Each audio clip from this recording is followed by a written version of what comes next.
जिंदगी में अक्सर हम ये समझ लेते हैं कि शार्प माइंड का मतलब सिर्फ तेज दिमाग होता है और अट्रैक्टिव पर्सनालिटी का मतलब सिर्फ अच्छी शक्ल या कॉन्फिडेंट आवाज होती है। लेकिन असल सच ये है कि जो चीज इंसान को अलग बनाती है वो उसकी सोच का तरीका होता है। दुनिया में बहुत से लोग पढ़े लिखे होते हैं लेकिन उनकी बात में वजन नहीं होता, और बहुत से लोग सिंपल होते हैं लेकिन जब वो बोलते हैं तो लोग खुद ब खुद सुनने लगते हैं। ये फर्क अल्लाह ने चेहरों में नहीं, कल्ब और दिमाग के निजाम में रखा है। ये कहानी रयान की है, लेकिन अगर तुम इसे गहराई से सुनो तो तुम अपनी जिंदगी का अक्स इसमें देख सकते हो। रयान एक ईस्टर्न माहौल में पला बड़ा हुआ था। सिंपल कपड़े, सीधी जिंदगी और कम बोलने की आदत। लेकिन उसके कम बोलने के पीछे हिकमत नहीं थी बल्कि डर था। वो बोलने से पहले ही सोच लेता था कि लोग क्या सोचेंगे, उसकी बात को कैसे जज करेंगे। साइकोलॉजी के मुताबिक जब इंसान अपनी अटेंशन बाहर के लोगों के रिएक्शंस पर ज्यादा लगा देता है तो उसका दिमाग धीरे धीरे कंफ्यूज हो जाता है। रयान भी इसी कंफ्यूजन में जी रहा था। उसके पास आइडियाज थे, सोच थी, लेकिन क्लैरिटी नहीं थी, और बिना क्लैरिटी के दिमाग तेज नहीं होता बल्कि भारी हो जाता है। रयान का रोज का रूटीन उसके दिमाग को और डल कर रहा था। सुबह उठते ही मोबाइल, फिर लोगों की बातें, फिर काम का प्रेशर और शाम को बेकार की डिस्कशंस। उसका दिमाग कभी खाली ही नहीं होता था। साइकोलॉजी कहती है कि शार्प माइंड का पहला रूल मेंटल स्पेस बनाना होता है। जब दिमाग हमेशा भरा रहता है तो नए ख्याल जन्म ही नहीं लेते।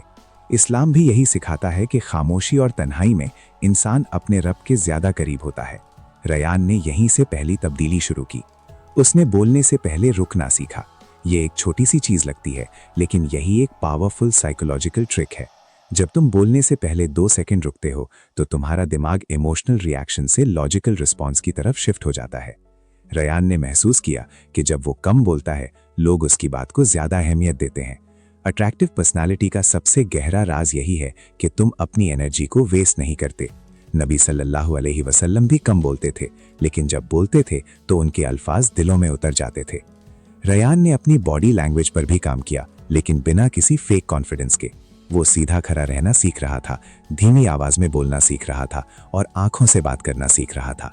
साइकोलॉजी कहती है कि जब इंसान शांत होता है तो उसका नर्वस सिस्टम स्टेबल होता है, और लोग स्टेबिलिटी को अट्रैक्शन समझते हैं। इसीलिए जो लोग हमेशा एक्साइटेड या नर्वस रहते हैं वो नोटिस कम होते हैं, और जो लोग ग्राउंडेड रहते हैं वो नेचुरली अट्रैक्टिव लगते हैं। धीरे धीरे रयान ने अपने इमोशंस को समझना शुरू किया। पहले अगर कोई उसकी बात काट देता तो उसका दिमाग फौरन डिफेंसिव हो जाता। अब वो उस मोमेंट को ऑब्जर्व करता था। वो अपनी सांस पर फोकस करता और फिर कामली बात करता। ये इमोशनल रेगुलेशन एक ऐसी साइकोलॉजिकल स्किल है जो सिर्फ स्ट्रॉन्ग दिमाग वाले लोग डेवलप करते हैं। इस्लाम भी सब्र को आधा ईमान कहता है, क्योंकि सब्र सिर्फ वेट करना नहीं होता बल्कि अपने इमोशंस को अल्लाह के हवाले करना होता है। रयान ने एक और चीज छोड़ी, बेकार की बातें, गॉसिप, शिकायत और नेगेटिविटी। ये चीजें दिमाग को स्लो कर देती हैं और पर्सनालिटी को चीप बना देती हैं। शार्प माइंड हमेशा मीनिंगफुल चीजों में इंटरेस्ट रखता है। जब रयान ने अपनी जुबान को डिसिप्लिन किया तो उसका दिमाग ऑटोमेटिकली डिसिप्लिन हो गया। नबी सल्लल्लाहु अलैहि वसल्लम ने फरमाया कि जो अपनी जुबान की हिफाजत करता है अल्लाह उसके ईमान की हिफाजत करता है। ये सिर्फ दीन की बात नहीं, साइकोलॉजी का भी गोल्डन रूल है। उसकी डेली हैबिट्स में भी गहरी तब्दीली आई। सुबह उठकर फौरन दुनिया के शोर में घुसने के बजाय वो कुछ देर खामोशी में गुजारता, चलना, सोचना और शुक्र अदा करना। ग्रैटिट्यूड एक पावरफुल साइकोलॉजिकल टूल है जो दिमाग को पॉजिटिव फोकस देता है। जब इंसान शुक्र करता है तो उसका दिमाग प्रॉब्लम्स के बजाय सॉल्यूशंस देखना शुरू कर देता है। इसीलिए इस्लाम में शुक्र को इतनी अहमियत दी गई है। रयान ने यह भी समझा कि अट्रैक्टिव पर्सनालिटी का मतलब हर वक्त मुस्कुराना नहीं होता। कभी कभी सीरियसनेस भी अट्रैक्शन होती है। जब तुम हर बात पर हंसना छोड़ देते हो लोग तुम्हारी बात को सीरियसली लेने लगते हैं। यह भी एक साइकोलॉजिकल ट्रिक है, स्कैरसिटी ऑफ एक्सप्रेशन। जो चीज हर वक्त अवेलेबल होती है उसकी वैल्यू कम हो जाती है। इसीलिए जो लोग अपने इमोशंस को कंट्रोल करते हैं वो ज्यादा पावरफुल लगते हैं। वक्त के साथ रायन को महसूस हुआ कि लोग उसकी तरफ खुद ब खुद अट्रैक्ट हो रहे हैं। वो कोई एक्स्ट्रा एफर्ट नहीं कर रहा था, वो सिर्फ क्लियर, काम और कॉन्शियस हो गया था। उसकी पर्सनालिटी लाउड नहीं थी लेकिन डीप थी, और दुनिया हमेशा डेप्थ को याद रखती है, नॉइज को नहीं।